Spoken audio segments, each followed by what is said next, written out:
I now would like to request the Vice President of the Federal Republic of Nigeria, Vice President Kashim Shettima, to take the floor and address us. Mr. President, Heads of State and Government, Excellencies, let me at the outset express appreciation to His Excellency President Matameta Cyril Ramaphosa for the warm reception in this beautiful city of Johannesburg.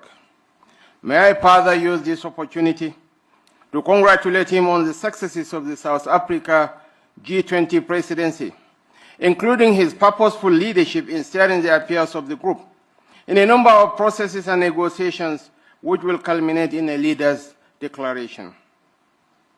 Nigeria, as one of the invited guest countries of this year's G20 summit, commends the concerted efforts of the group in mobilizing action towards accelerated attainment of inclusive sustainable growth, where financing for development is guaranteed and no one or country is left behind.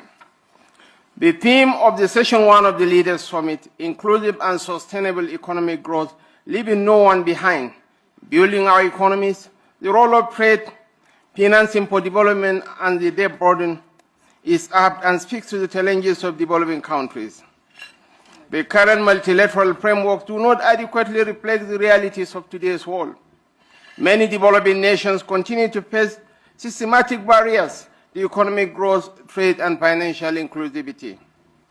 For trade to be truly inclusive, the G20 must take bold steps towards reforming the international financial architecture and global institutions. Only a more equitable and effective system can fairly manage global financial flows, address recurring debt crises, and respond to the needs of all nations, especially those in the global south. Africa cannot realize the positive paradigm shift we seek in its development trajectory without a collective resolve of the G20.